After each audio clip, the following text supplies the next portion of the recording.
All right, I want you guys to picture this. You're a neurosurgery resident on call. You're getting paged left and right about different patients, and you haven't slept in 24 hours. You get paged about one patient who's got some back pain, but they're otherwise doing okay. Then you get a page about a young patient who just rolled into the trauma bay. They've got a large head bleed, and they're acutely decompensating. So question, which patient do you see first? Well, hopefully that's obvious, right? The patient with the head bleed. That patient has a serious issue, and that needs to be dealt with right now. They could likely benefit from an emergent, life-saving surgery. Patient with back pain, they can wait. Now, this is the idea of triage. Triaging is dealing with something that's more time-sensitive first, and then dealing with what can wait later. And in neurosurgery, we do this every day. In the same way that we triage our patients, I believe we all need to triage our dreams. And that means we need to tend to those dreams where the window of opportunity to act is closing faster than some of our other goals and aspirations, where the window of opportunity might stay open longer. Now, in 2013, I was a senior in college, and after studying neuroscience, after taking the MCAT, after working in a neuroscience lab, I had dreams of becoming a neurosurgeon. But I also had this passion for basketball, and ever since I was a little kid, I had dreams of playing professionally in another country. Now, the only issue was being an undersized guard from a small Division III school. It's not like I had teams knocking down my door to offer me a contract. In fact, I didn't have any contract offers. That's not for lack of trying. I emailed hundreds, if not thousands, of teams, coaches, agents, even players. Here's my highlight tape. Can I try out for you guys? No contract offers.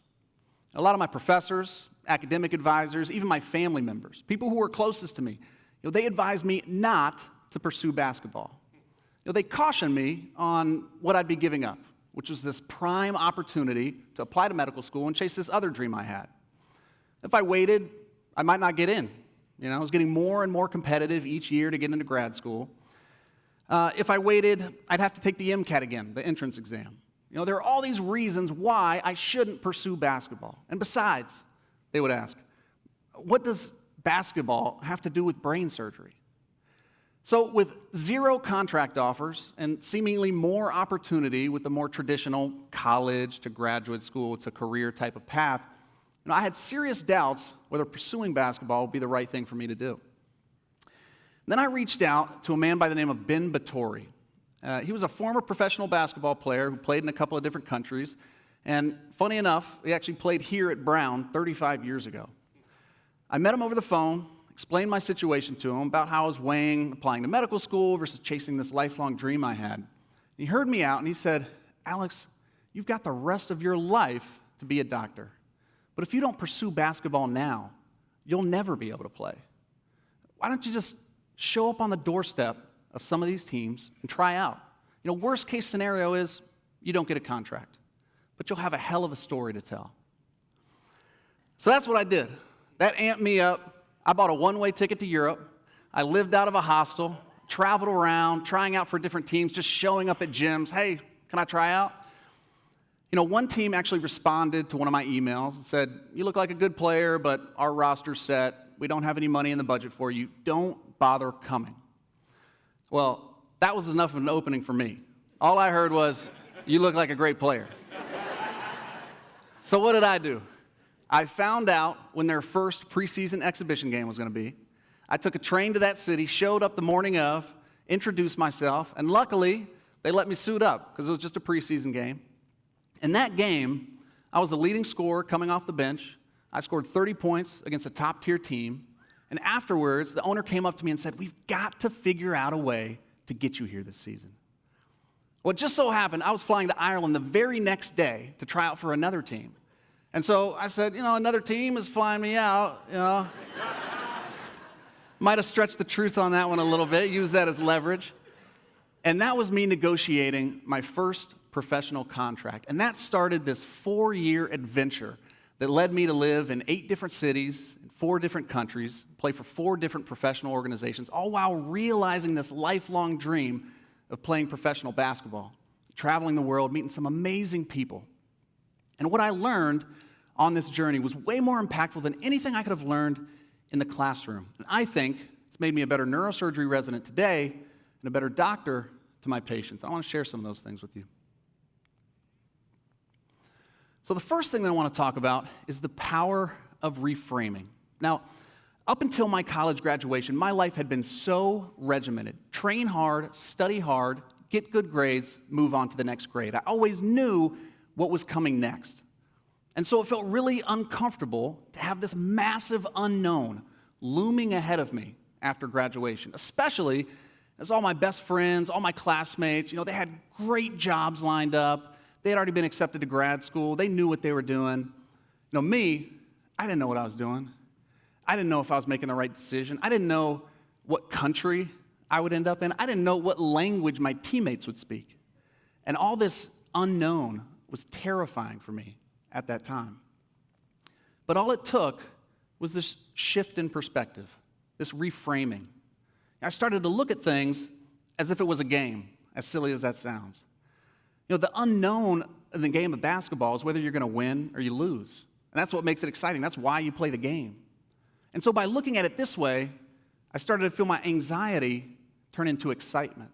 My anxiety of where in the world I was going to end up turned into, what a great opportunity it would be to learn a new language, to be exposed to a new culture. And so similarly, today, as a neurosurgery resident, there is a tremendous amount of unknown.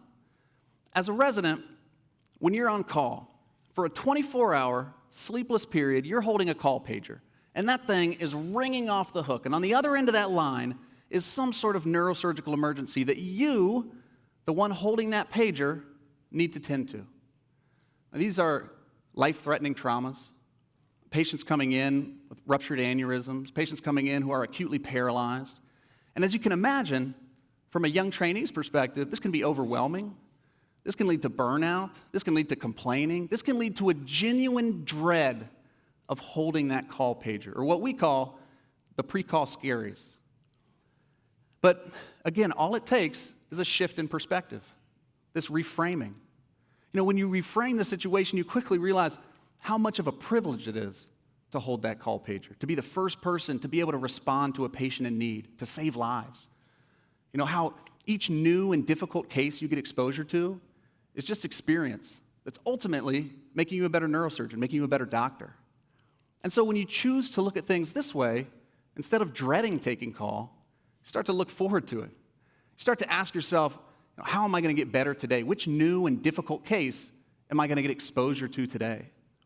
And so this reframing is a skill, and it needs to be practiced. And you could practice it every day just with daily activities, but it's really put to the test when you put yourself out of your comfort zone. But if you can master this skill, it becomes a superpower where you can turn your anxiety into excitement in virtually any situation, including giving a TED Talk. The second thing I want to talk about is trust the process. Now, neurosurgery is complex, right? It's hard. When I watch my boss, Dr. Mike Lawton, who is a world-renowned open vascular neurosurgeon and Brown alum, when I watch him operate, his calm demeanor in high-pressure situations, his tremorless micro-movements around delicate structures deep in the brain, operating under a microscope controlled by a mouthpiece, his shoes off so that his feet have better tactile feel of the foot pedals that modulate his instruments and his operative view.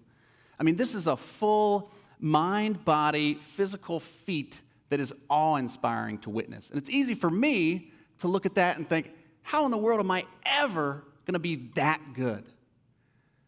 But then I think about basketball. I remember not being able to dribble a basketball. I remember not being able to make a jump shot. I remember being the worst player on my team in some cases.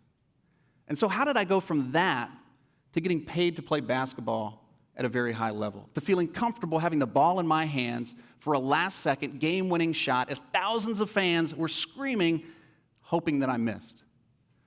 Well, that was early Saturday mornings in an empty gym. While other kids were waking up from sleepovers, I was in there doing two-ball dribbling drills. Now, that was every morning in high school before my first class. I'd get 1,000 jump shots up because I heard that's what Kobe Bryant did, and I wanted to be like him. That dedication to repetition, persisting through injuries, through losses, through setbacks. The same persistence and repetition it took Dr. Lawton to develop his skills so that he feels comfortable operating under the bright lights of the OR with a patient's life in his hands. And so now in my operative training, I treat the OR like the gym. No matter how difficult the case, no matter how technically insufficient I feel, I want to be in there. I want to be getting those repetitions. I want to be a gym rat because I know what's on the other end of that, and that's excellence.